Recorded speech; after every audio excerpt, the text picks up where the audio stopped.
म एउटा प्रश्न सोध्छु, जवाब दिन सक्छौ भने देऊ है। यदि प्रार्थनाले ठुल्ठुला रोगहरू क्यान्सर निको हुन्छ भने संसारको कुनै पनि प्रार्थना केन्द्रले अस्पताल किन बनाएको छैन? सोच अनि मलाई उत्तर देऊ।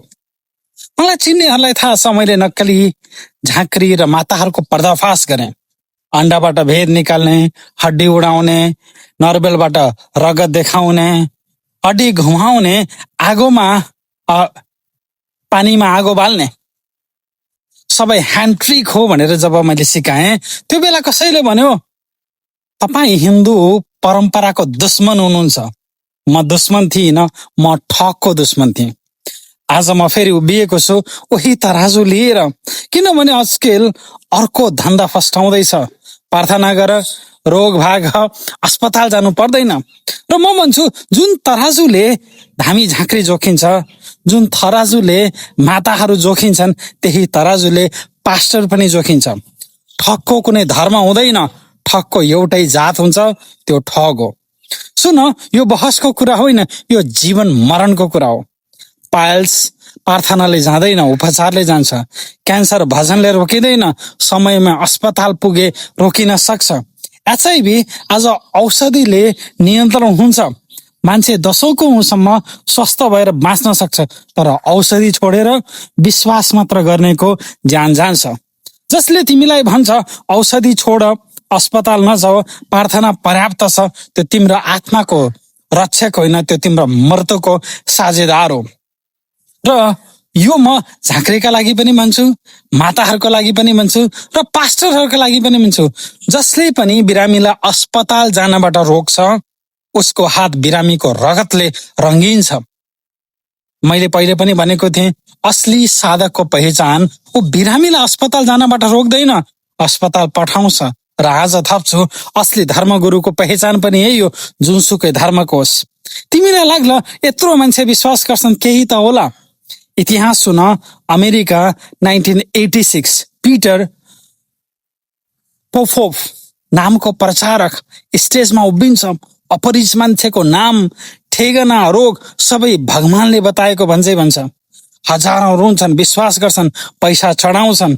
अनि एकजना जाँचकर्ता जेम्स एन्डीले रेडियो स्क्यानर लगाउँछन्। के भेट्यो? पोफेटको कानमा सानो इयरपिस थियो।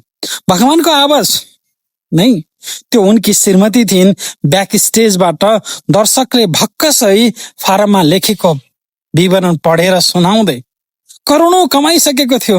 पर्दाफासपछि टाट पल्टियो अनि फेरि फर्कियो चमत्कारिक पानी बेच्दै। अमेरिकामै 1970s जिम जोन्स स्टेजमा क्यान्सर निको पार्थ्यो। मान्छेको मुखबाट ट्युमर निकालेर देखाउँथ्यो। त्यो ट्युमर के थियो? कुखुराको कलेजो, झोलामा लुकाएको। त्यही मान्छेलाई हजारौंले भगवानको दूत माने। अन्त कहाँ भयो?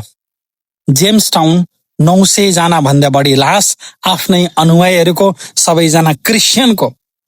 अब मलाई भन, अन्डाबाट भेद निकाल्ने झाँक्री, मुखबाट कुखुराको कलेजो निकाल्ने पास्टर, फरक के छ? पोसाक मात्र। ट्रिक उही छ, मनोविज्ञान उही छ, लुट उही छ, स्क्याम उही छ। अब हिसाब गरौँ, किनभने हरेक चमत्कारको पछाडि एउटा क्यालकुलेटर हुन्छ। गरिबसँग के हुन्छ? थोरै पैसा, धेरै दुःख र ठुलो आश। ठगले के लिन्छ त? महिनौ पछि आम्दानीको हिस्सा। भगवानका लागि 10%। सोच, जसको घरमा चामल छैन, उसको कमाईको 10% हरेक महिना कता जान्छ? स्वर्गमा कि परमेश्वरको गोजीमा कि कसैको खल्तीमा?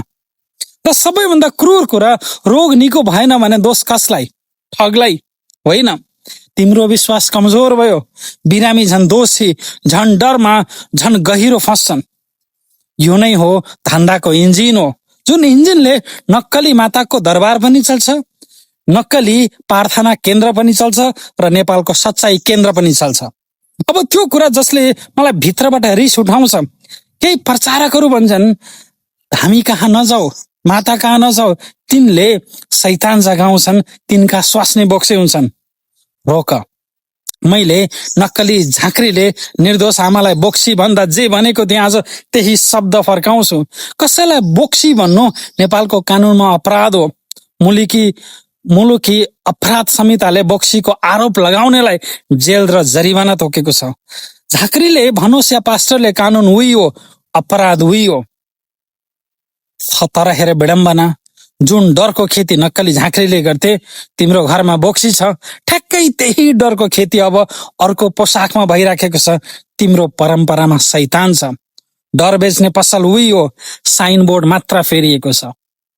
अब त्यो सत्य जुन सुन्दा मेरै समाजलाई बिझाउँछ, तर नभनिकन हुँदैन। सोध, ती केन्द्रहरूमा भिड कसको छ?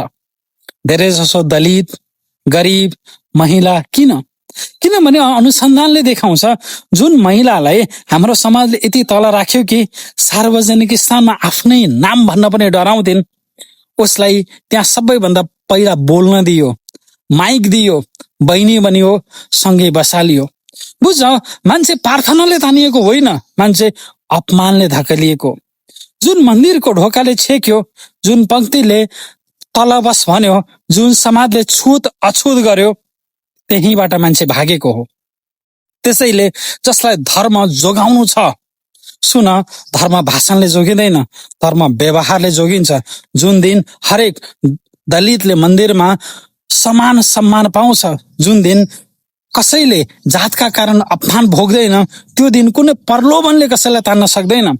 सनातन आफैमा यति विशाल छ, यसलाई डरको पर्खाल चाहिँदैन, मायाको ढोका चाहिन्छ। त्यसैले मेरा दाजुभाइ दिदीबहिनीहरू, आमा बुवाहरू, जुनसुकै ठाउँमा जाऊ, जुनसुकै आस्था राख, तर यी 5 कुराहरू तिमीले सधैँभरि सम्झिराख। एउटा भनेको, जसले अस्पताल नजा भन्छ, त्यो जोसुकै होस्, त्यहाँबाट उठेर हिँड। दोस्रो, जसले रोग निको पार्न ग्यारेन्टी पैसा माग्छ, त्यो ठग हो, भक्ति निशुल्क हुन्छ। तेस्रो, जसले अरूलाई बोक्सी वा शैतान भन्छ, त्यो अपराधी हो, प्रहरीमा उजुरी गर। चौथो, जसले प्रश्न नसोध विश्वास मात्र गर भन्छ, त्यही प्रश्न सोध्नु सबैभन्दा जरुरी छ। र 5, र जसले तिम्रो डरको खेती गर्छ, बुझ, उसको बाली तिम्रो पैसा हो। बिरामी छौ, पहिले अस्पताल जाऊ, साथमा प्रार्थना गर, आस्था राख, तर औषधिको ठाउँमा होइन, औषधिको साथमा। म आस्थाको विरुद्ध होइन, म त आस्थाकै मान्छे हो, जीवन साधनामा बिताएको। तर आस्था र ठगीको भेद यति हो, आस्थाले तिमीलाई बलियो बनाउँछ, ठगीले तिमीलाई निर्भर बनाउँछ। आस्थाले भन्छ उठ लड, म साथ छु, ठगीले भन्छ पैसा दे नत्र मर्छस्। झाँक्रीको पोसाकमा होस् या माताको पोसाकमा होस् या पास्टरको पोसाकमा होस्, ठगलाई चिन, कानुनलाई गुहार र आफ्नो परिवारलाई बचाऊ। जय मा काली, हर हर महादेव। यो भिडियोलाई सकेसम्म धेरैजनासँग सेयर गरिदिनुहोस्, to let them understand it. नमस्ते।